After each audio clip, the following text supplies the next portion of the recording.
A growing number of kids in Georgia are dying by suicide. This is according to data released by the GBI. In fact, it's now the second leading cause of death among kids ages 10 to 14. Yeah, so heartbreaking. I spoke with local psychiatrists who say they're worried about the way things are trending and surviving parents who hope that you will hear their message tonight.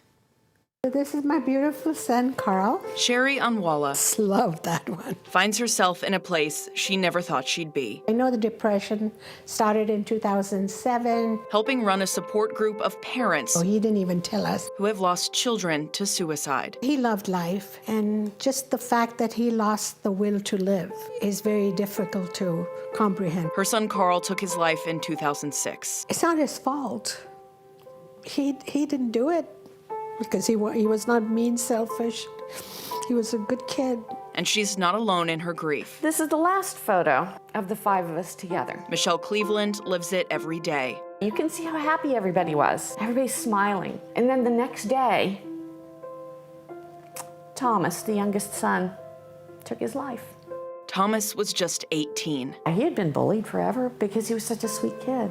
Less than a month later, struck with grief, her 27-year-old son Nicholas took his life too. The boys chose to put a period on the sentence. The American Academy of Child and Adolescent Psychiatry recommends communities have 47 youth psychiatrists per 100,000 children. Georgia only has 8. 123 counties in the state don't have a single one. By 2021, we saw about a 60% increase in youth suicides. Georgia actually was one of 5 states where the suicide rate was increasing. Dr. David Purcell is one of 55 adolescent psychiatrists in Fulton County. I probably see 400 or 500 a month. I get several calls a day for folks looking to get in to get treatment. Are you able to accommodate them, or are you having to turn people away at this point? Unfortunately, I've had to close the new patients. And the need is ever growing. The number of high school students who seriously considered suicide jumped by 35% between 2009 and 2019,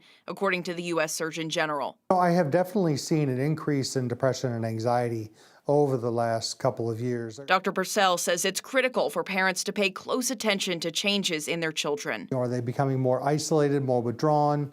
Are they having behavioral changes? These things can all raise red flags. In the meantime, Sherry and Michelle's suicide loss group, Coming SOS, is tragically growing. More people. But they'll keep showing up, steadfast in the belief that their stories You can never be the same. might resonate. You can't go back and change, but maybe you can do it for somebody else. And might I think he's proud of me. give you hope, whoever and wherever you are. Continue your story. As hard as it is right now, reach out to somebody and you'll make it.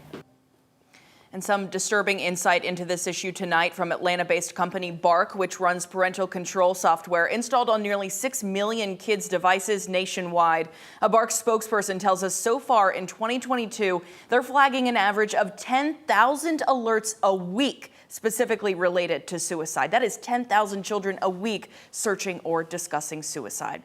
If you or someone you know needs help, please call the National Suicide Prevention Lifeline at the number on your screen, 1-800-273-8255. You can also just call 988. A counselor will be available 24 hours a day, 7 days a week.